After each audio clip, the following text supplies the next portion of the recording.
Bonjour à tous, et bienvenue sur Épanouissement personnel à travers la maîtrise de soi. Aujourd'hui, nous entamons une nouvelle série passionnante sur le stoïcisme, l'une des philosophies antiques les plus influentes et pertinentes pour notre vie quotidienne. Dans cet épisode, nous allons plonger dans les fondements du stoïcisme, explorer les principaux philosophes stoïciens et comprendre l'importance cruciale de l'ordre naturel et du logo dans cette pensée philosophique profonde.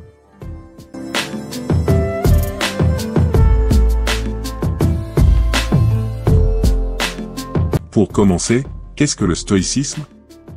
Le stoïcisme est une philosophie antique qui a vu le jour à Athènes au IIIe siècle avant Jésus-Christ. Elle a été fondée par des penseurs tels que Zénon de Citium, Épictète et Sénèque. Ces philosophes stoïciens ont développé des idées profondes sur la façon dont nous pouvons mener une vie meilleure, plus sereine et plus épanouissante.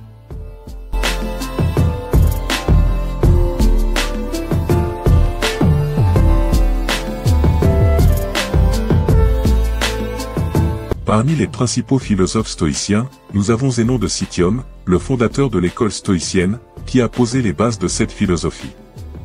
Épictète, esclave affranchi devenu philosophe, nous a légué des enseignements précieux sur le contrôle de soi et la tranquillité intérieure.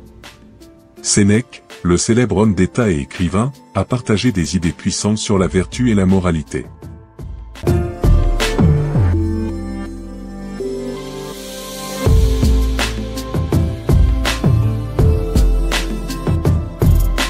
Maintenant, plongeons dans l'essence même du stoïcisme.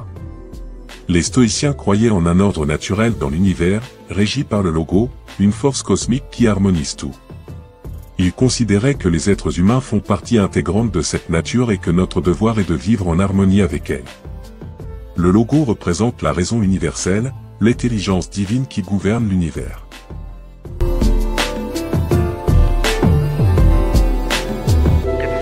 En comprenant et en acceptant cet ordre naturel, les stoïciens croyaient que nous pouvons trouver la tranquillité intérieure et atteindre le bonheur véritable.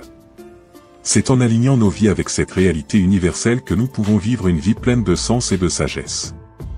Voilà pour cet épisode d'introduction sur le stoïcisme. Nous avons découvert les bases de cette philosophie ancienne, rencontré quelques-uns de ses principaux penseurs et compris l'importance de l'ordre naturel et du logo dans la pensée stoïcienne.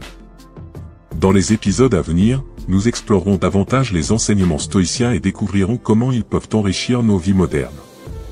Merci de nous avoir rejoints aujourd'hui, et n'oubliez pas de vous abonner pour ne manquer aucun épisode de notre série sur le stoïcisme. Prenez soin de vous et à bientôt.